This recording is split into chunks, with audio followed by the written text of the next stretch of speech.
함께 보실 하나님의 말씀은 전도서 5장 18절에서 6장 6절 말씀입니다.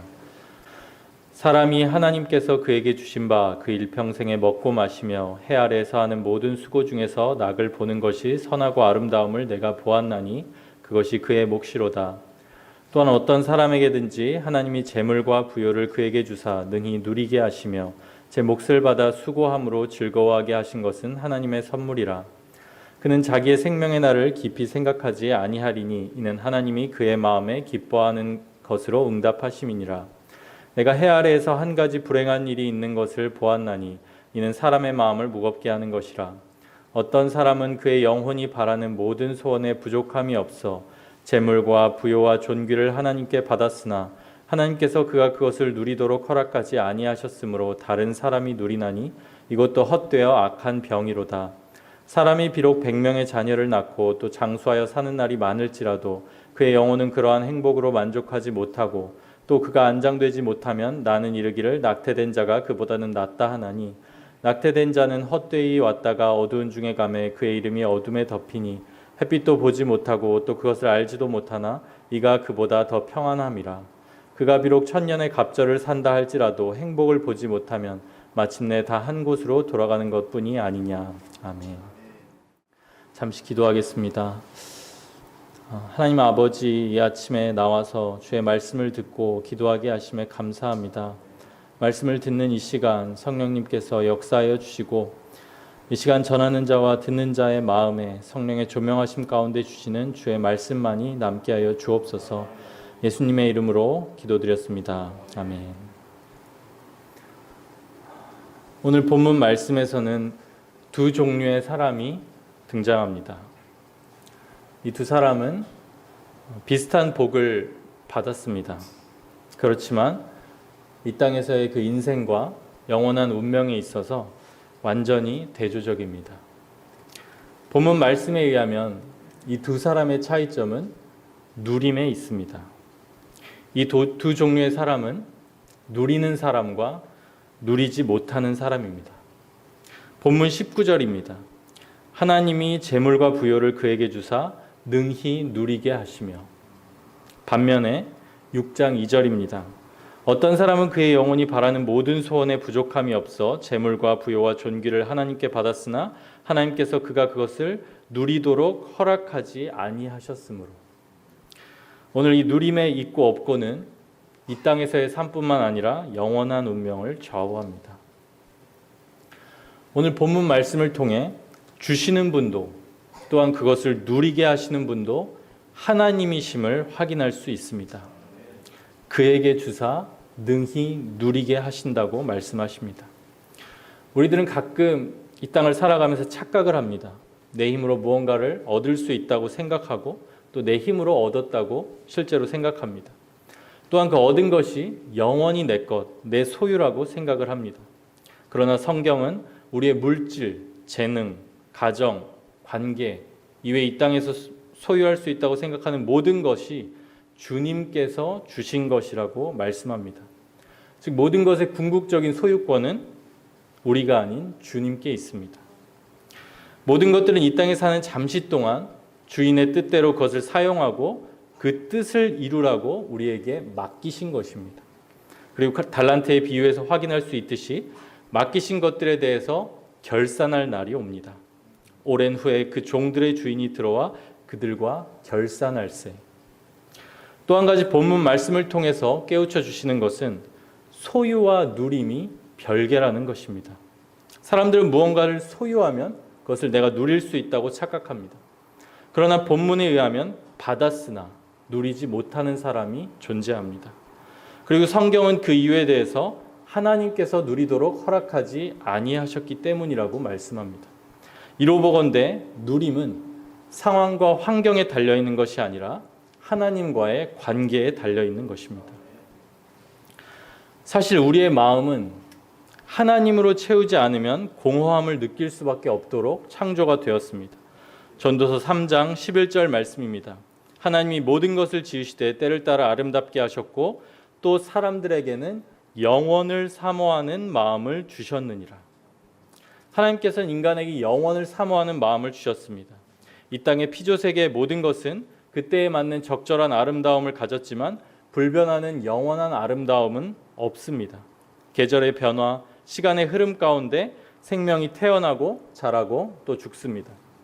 인간은 이 피조 세계에서 반드시 유한함을 느끼게 되어 있는데 바로 이 유한함 가운데 영원을 사모하게 됩니다. 이 영원을 사모하는 마음을 하나님께서 인간 안에 두셨습니다. 그러나 실제로 인간의 문제가 여기서부터 시작됩니다. 유한함을 깨닫고 자연스럽게 영원한 것을 소망하고 바라게 되지만 정작 영원한 생명과 만족에 이르는 그 길을 알지 못한다는 것이 문제입니다. 그 결과 인간은 끊임없이 갈급함을 느끼게 됩니다. 그리고 인간의 일생은 공허와 그 공허를 다른 것으로 채우기 위한 헛된 시도들로 가득 차게 됩니다. 전도서 1장 8절에서 말씀합니다. 눈은 보아도 족함이 없고 귀는 들어도 가득 차지 아니하도다. 눈으로 좋은 것을 보아도 쾌락을 추구해도 그때뿐입니다. 귀로 아무리 좋은 음악을 들어도 칭찬을 들어도 잠시뿐입니다. 또한 전도서 2장 23절에서 말씀합니다. 일평생에 근심하며 수고하는 것이 슬픔뿐이라. 그의 마음이 밤에도 쉬지 못하나니 이것이 헛되도다. 이번에는 수고와 일을 통해서 만족을 얻으려 하고 또 그 결과를 통해서 안정과 인정을 보장받길 원하지만 돌아오는 것은 보람이 아닌 더 큰 근심과 슬픔, 쉬지 못하는 마음, 불안뿐입니다. 누림이 전혀 없는 삶입니다. 이런 누림이 없는 삶은 하나님으로만 채울 수 있는 그 영원을 사모하는 마음을 인간 스스로 채우려고 할 때 나타나는 결과들입니다. 또한 누림은 하나님께로부터 오는 것이며 상황과 환경이 그것을 결정짓지 못한다는 것을 오늘 본문 말씀은 명확히 말씀하고 있습니다. 오늘 본문 6장 2절에 나오는 어떤 사람은 그의 영혼이 모든 소원에 부족함이 없도록 재물과 부요와 존귀를 받았습니다. 그러나 누리지 못합니다. 또한 이어서 3절에서는 사람이 구약시대 최고의 복인 100명의 자녀, 장수, 이 모든 것을 가졌을지라도 그의 영혼이 그 행복으로 만족하지 못하고 또 안장되지 못하면 낙태된 자가 그보다 낫다고 말씀합니다. 여기서 안장되지 못하다라는 표현의 의미는 죽었을 때 온당히 장례가 치러지지 못하다, 적절히 매장당하지 못하다라는 의미입니다. 구약에서는 그 사람의 장례와 매장지를 중요하게 기록합니다. 야곱과 요셉은 약속의 땅 가나안이 아닌 애굽에서 죽었습니다. 그러나 그들은 약속의 땅에 묻히기를 원하여 그와 같이 유언하였고 그 뜻이 이루어집니다. 이는 그들이 끝까지 하나님의 약속을 믿고 바라보았음을 의미하며 그들의 마지막 묻힌 곳이 하나님의 약속의 땅이라는 점에서 하나님과 함께 거하게 되는 그들의 영원한 운명을 보여줍니다. 그리고 열왕기와 역대기의 왕들의 기록을 통해서 볼 때 안장된 장소는 그 사람에 대한 하나님의 평가와도 연결됩니다. 하나님을 경외하지 않는 왕들의 경우 왕들의 묘실에 장사되지 못하는 것을 발견할 수 있습니다. 이와 같이 모든 것을 받았음에도 누리지 못하는 사람이 존재합니다. 따라서 성경에서 말씀하는 누림은 단순히 외적으로 주어진 환경과 복에 의해 결정되지 않습니다. 또한 이 누리지 못하는 사람에게 표현된 안장되지 못하다라는 이 표현을 통해서 볼 때 이 누림의 삶은 공의로우신 하나님께 받는 평가 그리고 우리의 영원한 운명과도 관계가 있는 것입니다. 우리는 이 누림의 삶을 오직 예수님을 통해서 복음을 통해서만 회복할 수 있습니다. 예수님을 우리의 구원자여 주인으로 모시고 믿을 때 예수님께서 보내시는 성령 안에서만 진정한 누림의 삶이 가능합니다. 예수님께서는 우리의 영원한 갈증을 해소하시고 영혼의 만족을 누리게 하심으로 우리들의 누림의 삶을 회복시키십니다. 요한복음 4장에서 예수님께서 사마리아 여인에게 찾아오십니다. 예수님은 이 여인에게 물을 달라고 하셨고 여인은 왜 자신에게 물을 달라고 하느냐고 대답했습니다. 그때 예수께서 말씀하십니다. 내가 만일 하나님의 선물과 또 내게 물 좀 달라 하는 이가 누구인 줄 알았더라면 내가 그에게 구하였을 것이요 그가 생수를 내게 주었으리라. 그러자 여자가 다시 되묻습니다. 주여 물 기를 그릇도 없고 이 물은 깊은데 어디서 당신이 그 생수를 얻게 사옵나이까. 사실 예수님께서는 영생과 성령을 주시겠다고 말씀하신 것이지만 사마리아 여인은 그 말을 알아듣지 못합니다. 그리고 우물에서 얻을 실제 물에 대해서만 생각하고 말하고 있습니다. 이런 사마리아 여인의 반응은 마치 우리의 모습을 보는 것 같습니다. 예수님께서는 영원한 만족과 생명을 주시기 위해 우리를 찾아오셨는데 우리는 계속해서 우리의 육적인 생명을 위해 마실 물, 즉 우리가 이 땅에서 이루길 원하는 것들, 바라는 것들을 생각하고 구할 때가 많이 있습니다. 또 그러한 만족을 얻지 못할 때 우울해하고 낙심하고 또 불평하는 그런 우리들의 모습입니다. 예수님께서 다시 말씀하십니다. 이 물을 마시는 자마다 다시 목마르려니와 내가 주는 물을 마시는 자는 영원히 목마르지 아니하리니 내가 주는 물은 그 속에서 영생하도록 솟아나는 샘물이 되리라.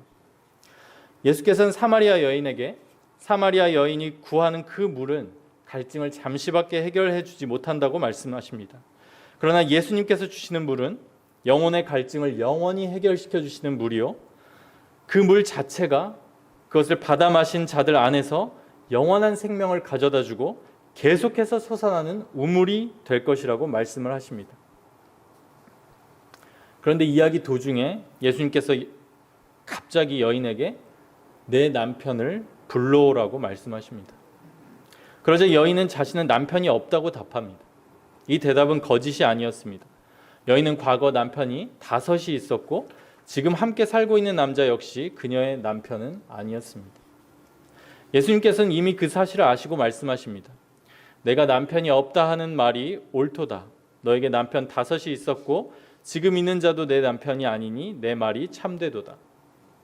예수께서는 여인에게 남편을 불러오라고 말씀하시면서 이 여인의 과거와 현재를 통해서 여인의 근원적인 목마름의 문제를 다루고 계십니다. 남편이 5이나 있었던 이 여인은 끊임없이 사랑과 관계에 목말랐을 것입니다. 하지만 그 갈증은 새로운 사람으로 채워졌다가도 그때 잠시뿐이었습니다. 시간이 지나면 다시 목마르고 오히려 채워진 것 같아도 사라질까 봐 불안하기만 했을 것입니다. 오늘 우리들에게도 이러한 목마름의 문제가 있습니까?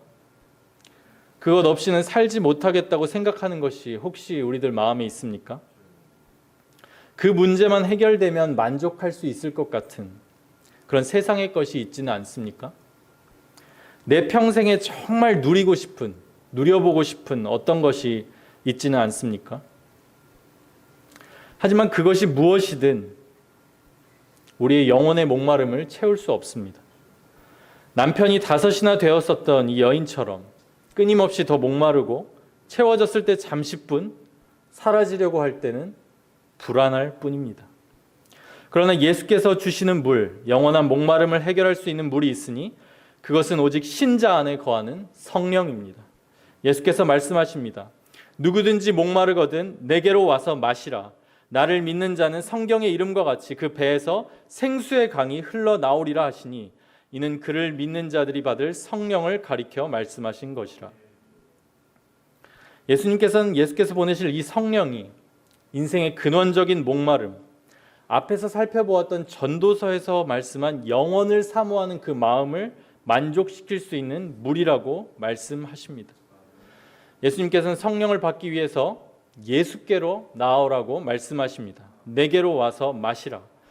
우리들은 예수님께로 나아갈 때 언제나 예수님의 대속을 기억하며 의지하게 됩니다. 우리는 우리의 죄를 위하여 대신 십자가에 달리신 예수님을 바라보며 한없는 감사와 찬양을 올려드리게 됩니다. 또한 우리의 죄가 주홍같이 붉을지라도 십자가 보혈에 우리의 죄를 씻을 때 언제나 우리를 용서하여 주심을 믿기에 예수님의 보혈을 의지하여 정직하고 진실한 회개로 언제나 주께 용서를 구하게 됩니다. 그렇게 우리가 예수님을 의지할 때 예수님께서는 약속하신 대로 성령을 우리에게 보내십니다. 너희가 회개하여 각각 예수 그리스도의 이름으로 세례를 받고 죄사함을 받으라. 그리하면 성령의 선물을 받으리니. 우리들이 죄를 회개하고 예수님을 구세주로 영접할 때 성령이 우리 안에 오셔서 새 생명을 주십니다. 이후로 성령은 우리를 떠나지 않으시며 우리가 주 예수 그리스도를 의지하여 성령을 구할 때마다 우리 안에 계속 솟아나는 샘물처럼 우리의 심령의 생수의 강이 흐르게 하십니다. 또한 성령은 우리들에게 새 영과 새 마음을 주십니다. 이 새 영과 새 마음이 중요한 이유는 우리에게 없었던 새로운 생명이, 우리 안에 새로운 성향이 창조된 것이기 때문입니다. 새 영을 너희 속에 두고 새 마음을 너희에게 주되 너희 육신에서 굳은 마음을 제거하고 부드러운 마음을 줄 것이며 또 내 영을 너희 속에 두어 너희로 율례를 행하게 하리니 너희가 내 규례를 지켜 행할지라. 우리가 거듭날 때 성령이 오실 때 우리 안에는 원래 우리에게는 없었던 새로운 생명과 마음이 생깁니다. 이 마음은 부드러운 순종의 마음, 주를 의지하는 가운데 마음 중심으로부터 율법을 지킬 수 있게 하는 마음입니다.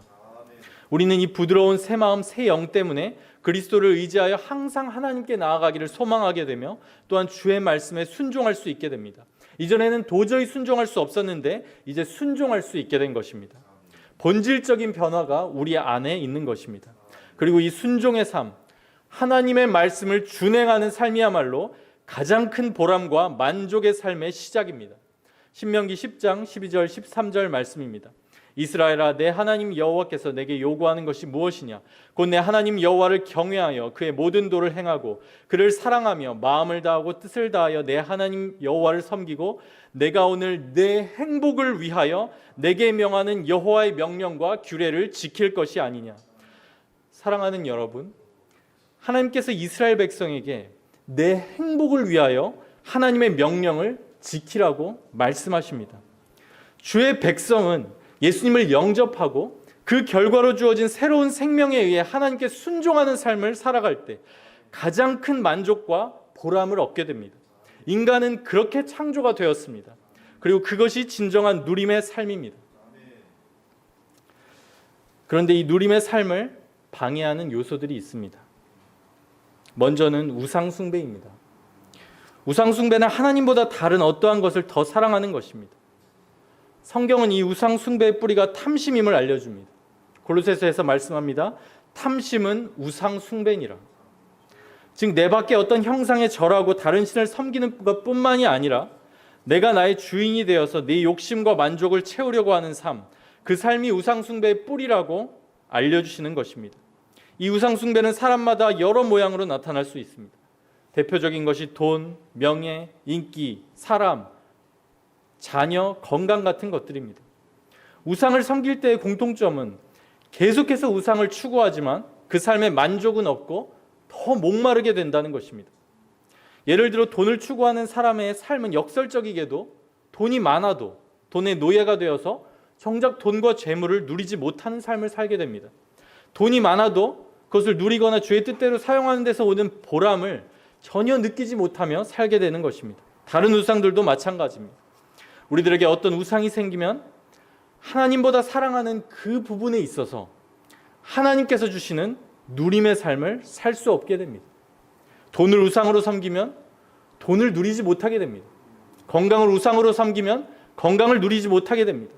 또한 그러한 삶의 패턴은 죄의 열매를 내기에 참된 신자라면 주께서 징계하십니다. 결국 자신이 너무나 갖기를 원하는 우상 숭배하는 그것을 얻지도 못하고 설령 그것을 잠시 얻는다 하더라도 절대 주님 안에서 누리지 못하도록 되는 것이 우상을 숭배하는 자의 삶입니다. 또한 두 번째로 죄는 작은 죄이든 큰 죄이든 우리를 영원한 만족의 삶, 순종의 삶에서 벗어나게 만듭니다.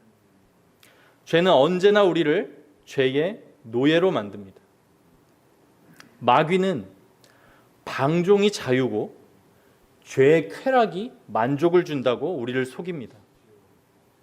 하지만 그런 불순종의 삶이야말로 진정한 자유와 만족이 없는 삶입니다.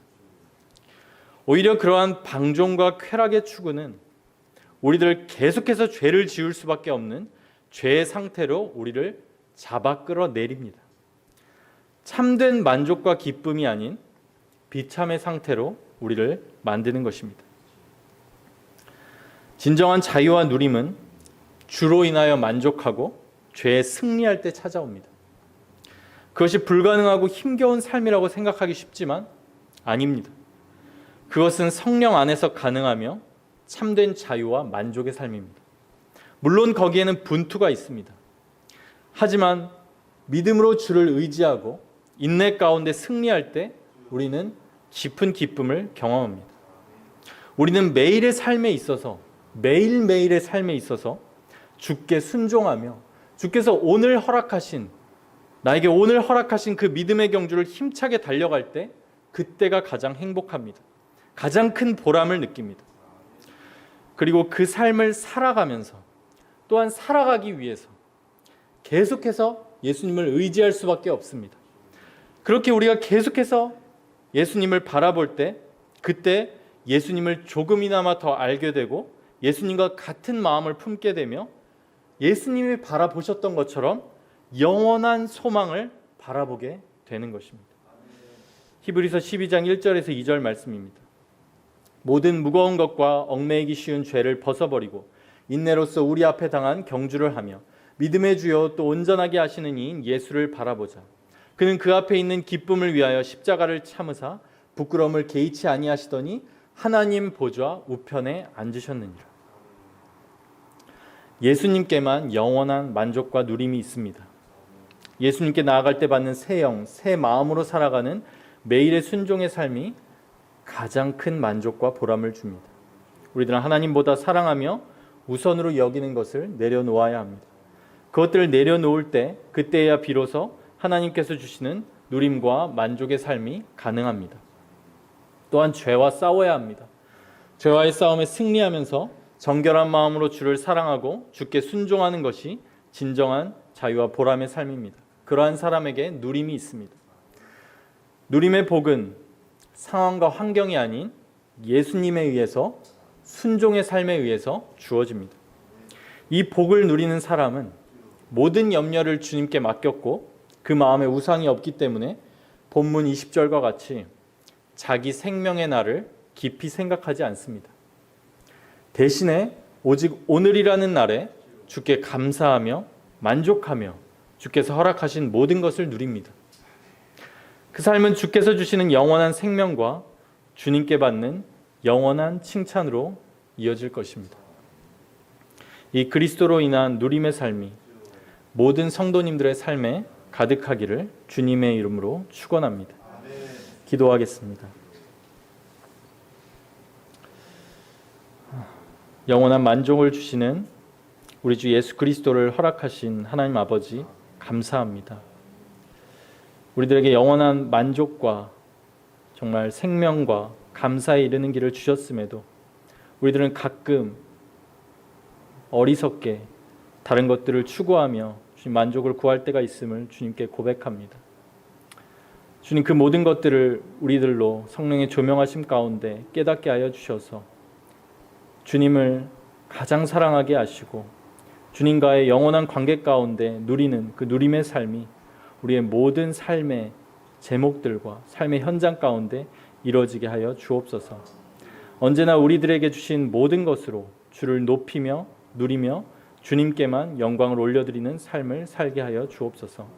감사드리며 예수님의 이름으로 기도드렸습니다. 아멘.